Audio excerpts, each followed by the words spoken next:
መላኩን ወደዋለሁ እኔስ ገብርኤልን ወደዋለሁ እኔስ መላኩን ወደዋለሁ መላኩን ወደዋለሁ። በትንቢተ ዳንኤል ምዕራፍ 3 ከቁጥር 1 ጀምሮ ያለው በጣም ያስደንቀኝ አንድ ታሪክ አለ። የቅዱስ ገብርኤል ታሪክ ማለትም የሰለስቱ ደቂቅ ማለት ነው። ናቡከደነጾር ቁመቱ 60 ክንድ ወርዱ 6 ክንድ የሆነን ጣዖት በዱራ ሜዳ ላይ እንዳቆመና እነኚህም ሰለስቱ ደቂቅ ሕፃናት ማለት ነው አናንያ፣ አዛርያ፣ ሚሳኤል የተባሉ ወጣቶች ለዚህ ጣዖት ማለት ነው እንዲሰግዱ ታዘዙ እና በጣም የሚገርመው ነገር እምነታቸው የጸና ምግባራቸው የቀና ስለነበሩ እንኳን ሊሰግዱለት ይቅር አንተ ላቆምከው ምስል አንሰግድም መወቅ አሉት። የሚገርመው ነገር አንሰግድም ብቻ አይደለም ያሉት፣ የምናመልከው አምላክ ሰማይ ምድርን የዘረጋ አንተን የፈጠረ ሁሉ የሚታየውን የማይታየውን ዓለም የዘረጋ አምላክ ነው። አንተ ላቆምከው ምስል ደግሞ አንሰግድም፣ ባያድነንም እንኳን አንሰግድም ያሉት። ምን ማለት ነው? ባያድነንም አንሰግድም ማለት እግዚአብሔር አምላክ ፈቃዱ ሆኖ በዚህ ቶን ሰዓት እንኳን እንድንጠፋ ወይም እንድናልፍ ማለት ነው እንድናልፍ ፈቃዱ ቢሆን እንኳን አንተ ላቆምከው ምስል አንሰግድም አሉ። ምን ያህል የእምነታቸው ጽናት አስደናቂ ነው። ከነኚህ ወጣቶች የምንማረው እውነቴን ነው በጣም ብዙ ነገር አለ። በቃ እምነትን፣ ጽናትን ምንም ነገር ቢመጣ በወጣትነታቸው ያላጓጓቸው ማለት ስልጣን፣ ሀብት፣ ንብረት፣ ትዳር በቃ ማለት ሁሉም ነገር በጊዜ ይሆናል። ግን አንዳንድ ጊዜ የሚቀርቡልን ምርጫዎች ጊዜያቸው ሳይሆን ይቀርና ፈተና ያመጣሉ። ምን ማለት ነው? ከአምላክ ከእግዚአብሔር የሚበልጥ ነገር የለም። ከእግዚአብሔርን አምላካችንን የሚያስበልጥብን ነገር ካለ ለእኛ ምናችን ነው? ጣዖት ነው። ይህን መረዳት ያስፈልጋል። አሁን ብዙ ሰው በህይወቱ ጣዖት የሆነበት ነገር አለ። ባለማወቅ ልብስ ጣዖት የሆነበት አለ፣ ሱስ ጣዖት የሆነበት አለ። ከዛ ነገር መውጣት ያንን ነገር አላቆ ወደ ፈጣሪው መምጣት አስበልጦ እንዲያ ያላደረገው ነገር አለ። ያንን ነገር እንድናስወግድ ነው ሰለስቱ ደቂቅ የሚያዙን።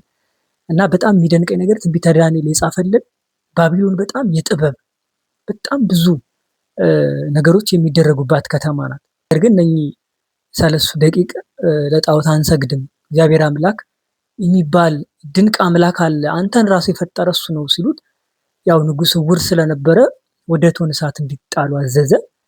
ያንን እቶነ እሳት ደግሞ ሩቅ ያለን ሰው እንኳን ማቃጠል የሚችል ነበር። በጣም 40 ክንድ የሚንቀለቀል ማለት። በዚህ ጊዜ ነው እንግዲህ ሊቀ መላእክት ቅዱስ ገብርኤል የራማው ልዑል መካከላቸው ተገኝቶ ይህንን እሳት አጥፍቶ በእሳት ውስጥ እንዲዘምሩ ያደረገው። ታዲያ ንጉሥ ናቡከደነጾር ሌሊት አልተኛም። በቃ በጣም ሲያቃዠው ሲያስቸግረው፣ ምክንያቱም እነኛም በጣም በቤተ መንግስቱ በጣም የሚበሉ የሚጠጡ ሰዎች አሉ። እነሱን ግን ለ10 ቀን በጥሬና በቆሎ ፈትኗቸው ከነኛ ይልቅ እነኚህ መልካቸው እጅግ ያምር ነበር ይላል። ይሄ ደግሞ የጾምን አስፈላጊነት የሚያሳይ ነው። ሰው በጾም በጸሎት በሃይማኖት በመግባር ከጸና ውበቱ እጅግ እንደሚያምር የቄስ ነው። ይሄ ፍልሰታ ብቻ ስትመጣ 16ቷን ቀን ስለምትመች ቆንጆ አድርጎ የሚያስቀድስ ሰው አለ። ግን ያ ብቻ አይደለም ማለት ሁሉም አዋጅ ጾማት ለክርስቲያኖች የታዘዘ ነው። ለዲያቆን ተብሎ የታወጀ ጾም እንደሌለ በዚህ አጋጣሚ ክርስቲያኖች ልናውቅ ያስፈልጋል። ስለዚህ እነኚህ ሕፃናት እምነታቸው ምን ያህል የጸና የቀና መሆኑን የምታውቁት በዛ ነው። ንጉሱ ታዲያ በሌሊት ተነስቶ ወደ ተጣሉበት እንደ ዳንኤል ማለት ነው። ዳንኤልን ወደ አናብስት ጉድጓድ ወርውሮ ሄዶ ምንድን ያለው? ዳንኤል አለህን አይደል ያለው። እነኚህም ሕፃናት ከ3ቱ ሕፃናት ሄዶ ሲያያቸው እንደውም በቃ ተደነቀ። እንዲሁም አራተኛው የአማልክት ልጅ ይመስላል። ይሄ ማለት ቅዱስ ገብርኤል የስሙ ትርጓሜ ሰው የሆነ አምላክ ማለት አይደለ? ለዚህ እኮ ነው ቅዱስ ገብርኤል እመቤታችንን እንዲያበስር የስጋዊውን ነገር እንዲናገር ያዘዘው እግዚአብሔር የታደለ መልአክ የሆነበት ምክንያት ያ ነው። አራተኛው እንደውም የአማልክት ልጅ ይመስላል ብሎ መሰከረ ማለት ነው። እንግዲህ እግዚአብሔር ባወቀ መንፈስ ቅዱስ አፉን ጸፍቶ አንደበቱን ከፍቶ አናገረው ይላሉ አባቶቻችንና ይህንን መሰከረ። በኋላ ቅዱስ ገብርኤል ከነኚህ ሰለስቱ ደቂቅ ሕፃናት ጋራ በማሸብሸብ በእሳት ውስጥ ያንን የእሳት ወላፈን አጥፍቶላቸው የዝማሬ ሜዳ እንዳደረገላቸው የምናየው። ታዲያ ታሪኩን መተረክ ብቻ አይደለም። እኔ በጣም በእውነት እዚህ ትንቢተ ዳንኤል በጣም የሚያስደንቀኝና ደስ የሚለኝ የመጽሐፍ ቅዱስ ክፍል ነው። ግን ከታሪኩ ምን እንማራለን ካለን አንደኛ በእምነት መጽናትን። ሰለስቱ ደቂቅ ሕፃናት ወጣቶች ናቸው። ወጣትነታቸው ሳይበግራቸው ብዙ ፍላጎት አለ።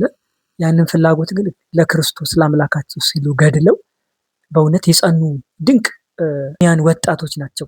ከዚህ ጋር ተያይዞ እንግዲህ የምናየው ስለ ታቦት ክብር ነው። በነገራችን ላይ እናነግሳለን፣ እናከብራለን። በጣም የሚገርመኝ በቃ ደስ ይላል። ቁልቢ ገብርኤል እንሄዳለን፣ ግሸን ደብረ ከርቤ፣ በየቦታው ንግስ ሲሆን ብቻ እንዞራለን። በየአድባራቱም ደግሞ ንግስ ያለን እንመጣለን። ብዙ አማንያን ግን ታቦቱ የሚፈልገውን ታቦቱ የሚያስፈልገውን ክብር ግን ስንሰጥ አንታይም። ይህንን ነገር ያለ ምክንያት አላነሳሁትም። መጀመሪያ በዚህ በሁለተኛ ሳሙኤል ምዕራፍ 6 ከቁጥር 6 እስከ 7 ያለውን አንድ ላንብብላችሁ። ቅዱስ ዳዊት ታቦቱን ይዞ ወደ ኢየሩሳሌም ሲመጣ ታቦቱ በጋሪ ላይ ስለነበረ በሬዎቹ አቀፉ ማለት ሲሰናከሉ ታቦቱ ሊወድቅ ደረሰ ይላል እና በዚህ ጊዜ ኦዛ የተባለ አንድ ሰው እጁን ዘርግቶ ታቦቱን ሊያነሳ መጣ ይላል። በዚህ ጊዜ የእግዚአብሔር መልአክ መታውና ሞተ። ይህ እንግዲህ በጣም አስደንጋጭ ነው።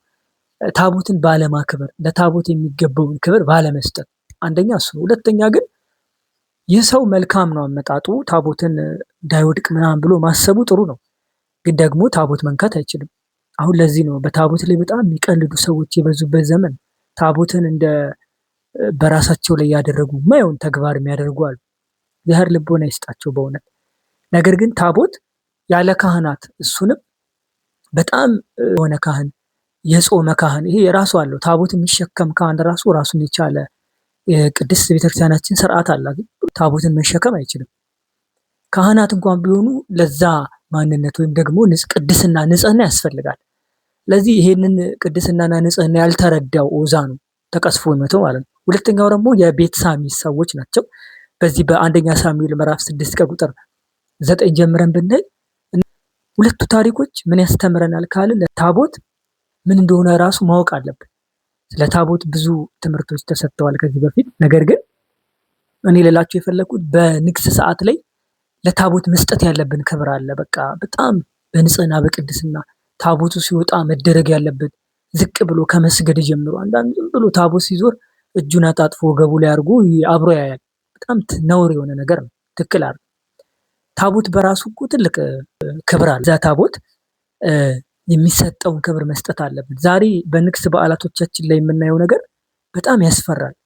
አንዳንድ ሰው ፎቶ ለመነሳት የምንጋፋ ሰዎች አለን። ጀርባችንን ለታቦት የምንሰጥ ሰዎች አለን። እሱ አልበቃ ብሎ ደግሞ የምንሳለቅ፣ አለባበሳችን ተገቢ ያልሆነ፣ ለታቦቱ ክብርና ለበዓሉ ድባብ የማይመጥን ልብስ እንለብሳለን። ስለዚህ እነኛ እንደዚህ የምናደርግ ሰዎች መቆጠብ አለብን። ቅዱስ ገብርኤል ደግሞ በዚህ እውነት ለመናገር አዳማው ያለው ቅዱስ ገብርኤል ታውቁታላችሁ፣ በጣም ያስፈራል። ቅዱስ ገብርኤል የትም ቦታ ቤተ መቅደሱ ልናከብር ልንፈራው ይገባል። እኔ በህይወቴ ገብቻ አላውቅም። ቅዱስ ገብርኤል በጣም ነው የምፈራው። ምን ማለት ነው? በጣም ነው የሚያስፈራኝ ቤተ መቅደሱ። መስጠት አለብን። በቃ ይሄ ቅዱስ ገብርኤል ቁጡ ነው፣ ቁጡ መልአክ ነው የሚሉ ሰዎች አሉና ከልቦና ከትህትና ከፍርሃት የተነሳ ብዙ ሰዎች ሊያደርጉት ይችላል። ትክክል ነው፣ ተገቢ ነው። የትም ቦታ ስንሄድ በፍርሃት በርዕድ መሆን አለብን። ዝም ብሎ ያገኘው ቤተ መቅደስም አይገባም። አሁን አንዳንድ ሰዎች ዝም ብሎ ይገባሉ። በቃ የቤታቸው የሚያደርጉ ሰዎች አሉ። አይደረግም። ቅድስት ቤተ ክርስቲያናችን የራሷ የሆነ ስርዓት አላት። እኛ ያላከበርነው እውነቴን ነው የምላችሁ ማንም አያከብርልንም። ይህንን ልናውቅና ልንረዳ ያስፈልጋል።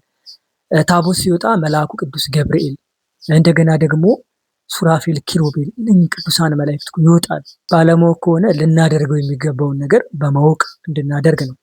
ሌላው ደግሞ መታለልና በረከት። አሁን ታቦት ሲወጣ ሰው ማክበር ካልቻለ የሚገባው ዝቅ ብሎ በመስገድ ታቦቱን ደግሞ ራቅ ብሎ 40 ክንድ ሆኖ በማክበር ይሄ በጣም ሊታሰብበት ይገባል። ወደፊትም ሌሎች ንግስና ስንሄድ ልናደርገው የሚገባ ነው።